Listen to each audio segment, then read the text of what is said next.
ഇന്നിപ്പം പരിപാടി സിമ്പിളായിട്ട് നമ്മളൊരു പ്രൊഫൈൽ വർക്കിന് പോയതാണ്. അവിടെ സീലിങ്ങിൻ്റെ പരിപാടിയൊന്നുമില്ല. പ്ലെയിൻ ചുമരാണ്, സീലിംഗാണ്. അവിടെ തന്നെ ഓല് പെയിൻ്റ് അടിച്ചിട്ട് സീലിംഗ് ചെയ്ത മാതിരി ആക്കുകയാണ്. അപ്പോൾ നമ്മളോട് പറഞ്ഞു പ്രൊഫൈൽ ചെയ്യാൻ പറഞ്ഞു. അപ്പോൾ ഓൽക്ക് കട്ടിങ് പറ്റൂല, പിന്നെന്താ ഓപ്പൺ ചെയ്യാൻ പറഞ്ഞു. അങ്ങനെ ഓപ്പൺ പ്രൊഫൈൽ വെക്കുകയാണ്. അപ്പോൾ ഓപ്പൺ പ്രൊഫൈൽ വെക്കുന്ന സമയത്ത് നമുക്ക് വയറ് കൊണ്ടുള്ള സ്പേസൊക്കെ വേണം. അപ്പോൾ ഞങ്ങളങ്ങനെ നോക്കിയ സമയത്ത് ഇതിൻ്റെ ബാക്ക് സൈഡിൽ കൂടെ ഒരു പൈപ്പ് പോകുന്നുണ്ട്. അപ്പോൾ ആ പൈപ്പ് എടുത്ത് ആ പൈപ്പ് നമ്മൾ ഈ കറക്റ്റ് വരച്ചിട്ട് അവിടെ ഹോൾസ് ആക്കി കൊടുത്തിട്ട് ആ പൈപ്പിലൂടെ നമ്മൾ വയറ് കൊണ്ടുപോകാൻ ഉദ്ദേശിക്കുന്നത്. അങ്ങനെ ഇതേപോലെ തന്നെ ഹോൾസ് ആക്കി കൊടുക്കുക. അപ്പോൾ നേരെ ബാക്കിൽ പൈപ്പ് ഉണ്ടാവും. അപ്പോൾ നമുക്ക് എന്താവും, വയറ് നമുക്ക് കാര്യങ്ങളൊക്കെ അതിനുള്ളിൽ കൂടെ കൊണ്ടുപോകാം. 2 വയറ് പോകണ ചെറിയൊരു പൈപ്പ് ഇതിൽ കൂടെ പാസ് ചെയ്യുന്നുണ്ട്, ലീഡ് പോണതാണ്. അപ്പോൾ നമ്മൾ അതിലൂടെ വയറ് കൊണ്ടുപോകാനാണ് ഇപ്പോൾ ഉദ്ദേശിക്കുന്നത്. അങ്ങനെ സീലിംഗിൽ നിന്ന് ഇങ്ങനെ എൽ ഷേപ്പ് കീപ്പോട്ട് ഇറങ്ങാനാണ് നമ്മളിവിടെ മോഡൽ. ഇപ്പോൾ നമ്മൾ മാർക്ക് ചെയ്തതിന് ശേഷം ചാനൽ നമുക്ക് എന്താക്കണം, ചാനൽ സ്കോർ ചെയ്യണ ഹോൾസും കാര്യമൊക്കെ ആക്കിയിട്ട് വയറൊക്കെ ഇടാനുള്ള ഗ്യാപ്പൊക്കെ ഇട്ട് വേണം നമുക്ക് അതിന് സ്കോർ ചെയ്യാൻ.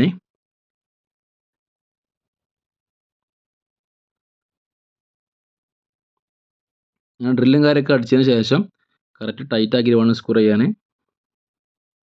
ഇതുപോലെ നമ്മൾ ചെയ്തിട്ടുണ്ട്. ഒരു സൈഡിൽ 2 ലൈനാണ് ഉദ്ദേശിക്കുന്നത്. അതേപോലെ തന്നെ മുകളിലും ഇങ്ങനെ ഒരു എൽ ഷേപ്പാണ്. 2 സൈഡിലും ഒരേ മാതിരി തന്നെ ഒരേ പാറ്റേണിലാണ് ഉദ്ദേശിക്കുന്നത്. അപ്പോൾ അങ്ങനെ അവിടെയും ചുമരുമ ചെയ്ത് ഇതേപോലെ സീലിംഗ് ചെയ്യണം. അപ്പോൾ സീലിങ്ങിലും ചെയ്ത് ഒരു എൽ ഷേപ്പ് ആക്കിയിട്ട് ഫ്രെയിമും കാര്യമൊക്കെ അടിച്ച് ഇനി നമുക്ക് ഇതിൻ്റെ സ്ട്രിപ്പും കാര്യങ്ങളും ഒട്ടിക്കാനുള്ളതാണ്. 2 സൈഡും ഇതുപോലെ ഫുള്ള് ഫ്രെയിമും കാര്യമൊക്കെ അടിച്ച് ബാക്ക് സൈഡിലേക്ക് പൈപ്പ് പോകണ ആയിക്കോട്ടെ ഒരു ഹോൾസ് ആക്കി കൊടുത്ത് നമുക്ക് വയറും കാര്യമൊക്കെ ഇടാൻ ഒരു ഗ്യാപ്പ് വേണമല്ലോ. വയറ് ഇടാൻ വെക്കണം, ഇതുപോലെ ചോക്ക് വെക്കണം. ഇനി നമുക്ക് ലൈറ്റ് ഒട്ടിക്കാം. നമുക്ക് ലൈറ്റും കാര്യം ഒട്ടിച്ചിട്ട് മുകളിൽ നിന്ന് ഒട്ടിച്ച് പോരണം, എന്നാലാണ് അടി കറക്റ്റ് നമുക്ക് തള്ളി കൊടുക്കാൻ പറ്റുള്ളൂ. കാരണം നമ്മൾ ജിപ്സത്ത് മേലെ ആകുമ്പോൾ നമുക്ക് സ്പേസ് ഉണ്ടാവും തള്ളി കൊടുക്കാൻ. ഇത് ചുമര് കറക്റ്റ് അല്ലേ, അപ്പോൾ കറക്റ്റ് എപ്പോഴും കറക്റ്റായി ചെയ്യണം, അല്ലെങ്കിൽ അവിടെ ഡോട്ടും കാര്യങ്ങളൊക്കെ വരും. അപ്പോൾ നമ്മൾ മുകളിൽ നിന്ന് ഒട്ടിച്ചിട്ട് വേണം അടി ക്ലിയർ ആക്കാൻ.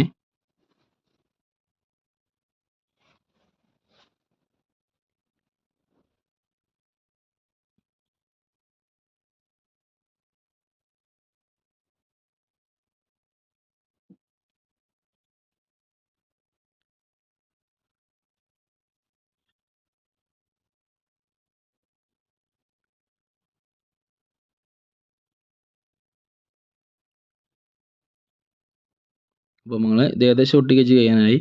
ഇതിന് കണക്ഷൻ കൊടുത്ത് നോക്കുക, ഉള്ളിൽ കൂടെ വായിട്ടുണ്ട്. അപ്പോൾ ഇത് ക്ലിയറായി. ഇതിന് തൊട്ടടുത്ത് തന്നെ അതേപോലെ എൽ ഷേപ്പ്. ഇതിപ്പോൾ നല്ല ബ്രൈറ്റായിട്ട് കത്തുന്നുണ്ട്.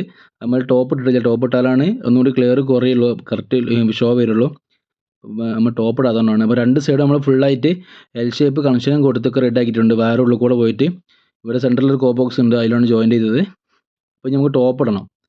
സിമ്പിളായിട്ട് ഇടാൻ ടോപ്പ്, ബുദ്ധിമുട്ടൊന്നും ഉണ്ടാവില്ല. കാരണം വെച്ചാൽ ഓപ്പൺ ആകുമ്പോൾ നമുക്ക് ടോപ്പ് ഇടാൻ വളരെ സുഖമാണ്.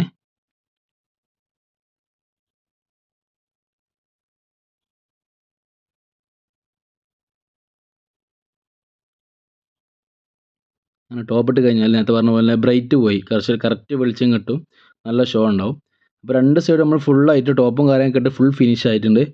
നമ്മൾ സ്വിച്ച് ഇട്ട് കഴിഞ്ഞാൽ നല്ല അടിപൊളിയായിരിക്കും. ഇവിടെ ഞാൻ പറഞ്ഞ പോലെ തന്നെ ജിപ്സനൊന്നും ഇല്ലാത്തതുകൊണ്ട് നമുക്ക് ചോക്ക് വെക്കാൻ എന്താ കാട്ടിയെന്ന് വെച്ചാൽ, നമ്മളിപ്പോൾ ഈ വയറിങ്ങിന് പൈപ്പും കാര്യമൊക്കെ അടിച്ചിട്ടുണ്ടല്ലോ, അപ്പോൾ അതിലൂടെ നമ്മൾ വയറ് കൊണ്ടുവന്നാണ് നേരെ ചോക്ക് കുറച്ച് വലുപ്പമുള്ളതുകൊണ്ട് നമുക്ക് ഹൈഡാക്കി വെക്കണമല്ലോ. അപ്പോൾ നമ്മൾ ബാത്റൂമിൽ വാൾ ബോട്ടറിൻ്റെ മുകളിലായിട്ടാണ് നമ്മൾ ചോക്ക് കൊടുത്തത്. കാരണം സർവീസും കാര്യങ്ങളും വേണ്ടി വരും, അതുകൊണ്ട് നനയാനൊന്നും പാടില്ല. അതുകൊണ്ട് നമുക്ക് ഉള്ളിൽ തന്നെ പറ്റുള്ളൂ. അപ്പോൾ നമുക്ക് എന്താ അങ്ങനെ കൊടുത്തിട്ടുണ്ട്. അപ്പോൾ ഇതാണ് ഫുൾ വീഡിയോ. ഓക്കെ, ശരി.